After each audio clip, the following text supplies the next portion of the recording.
Hi, I'm David Neese with EV World News. From EV breakthroughs to clean energy milestones, here's what moved the industry this week. Let's start with Ford. The company has pushed back its next-generation electric pickup, nicknamed the Millennium Falcon, and the updated e-Transit van to 2028. That's about a year later than originally planned. Ford CEO Jim Farley says demand in the U.S. is shifting towards smaller, more affordable electric vehicles, so they're putting resources into a low-cost EV platform instead.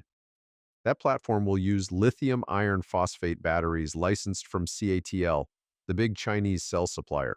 It's a reminder that even major automakers are retiming launches as the EV market changes.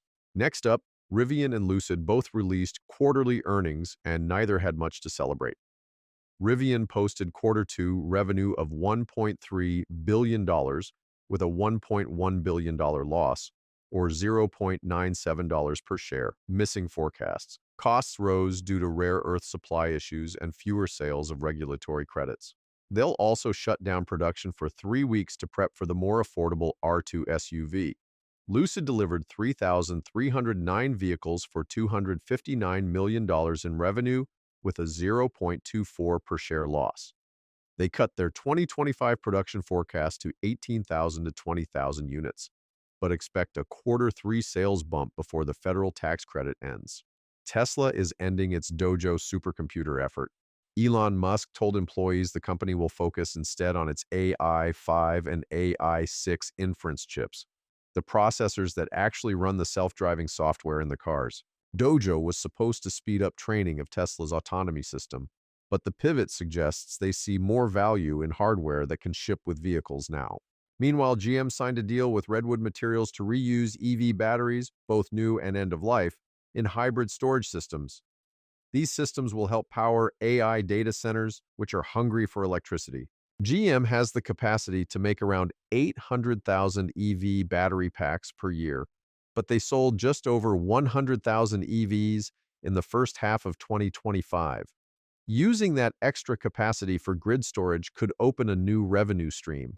Italy has introduced a €600 million, $650 million EV subsidy package, offering up to $10,000 for buyers who scrap older vehicles. Small businesses can receive up to $20,000. Subsidies cover 30% of the purchase price and are targeted at urban areas to help cut emissions. EV adoption in Italy is currently around 6% of new car sales, far below the EU average, so the program aims to boost demand.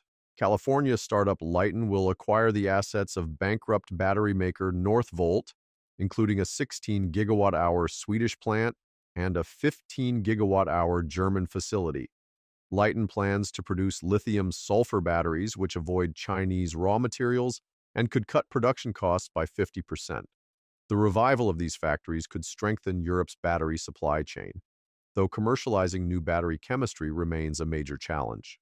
Huawei and automaker Chery will invest over 10 billion yuan, about $1.4 billion in their GWh EV brand. They plan to expand their R&D team to about 5,000 employees and bring production, sales, and service under one roof. This move underscores China's aggressive push to dominate the EV market despite trade barriers and export restrictions from Western markets. GM will import LFP battery cells from the Chinese giant CATL in 2026 and 2027 to bridge the gap until its own U.S. production lines are ready. The imported cells will power GM's upcoming affordable EVs. Tariffs are taking a toll. GM paid $1.1 billion in import duties last quarter and expects up to $5 billion for 2025, reducing quarterly profits by 35%. With the $7,500 federal EV tax credit ending soon, automakers are offering deep discounts on leases. The Chevy Equinox EV is available from $129 per month in California. Hyundai, Kia, Volkswagen, Toyota, and Subaru all have lease offers under $200 per month. Industry analysts say this is one of the most aggressive nationwide EV sales pushes in years, but deals will fade once the incentives end. Acura will reveal its RSX prototype at Monterey Car Week. The sleek electric SUV is built on Honda's own EV platform, not GM's Ultium, and will be manufactured at Honda's new Ohio EV plant. It's scheduled to go on sale in the second half of 2026 and represents Acura's first fully self-developed electric model. A Texas project is using 500 retired EV battery packs from Tesla, Nissan Leaf, and Honda Clarity models to provide 24 megawatt hours of grid storage. The system charges during periods of high renewable output and discharges during peak demand. Developer B2U Storage Solutions plans 3 more Texas projects totaling 100 megawatt hours, showing how Second Life batteries can extend useful life by up to 8 years. Cadillac has recalled 53 vehicles, 2025 Lyriq and 2026 Vistiq models, after discovering that high-voltage battery modules were not secured to the correct torque specification during repairs. Dealers will inspect and tighten or replace bolts at no cost to owners.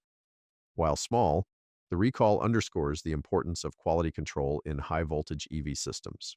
Wrapping up this week, General Motors and Hyundai will jointly develop 5 vehicles: a compact SUV, a compact car, 2 pickups for Latin America, and a commercial electric van for North America.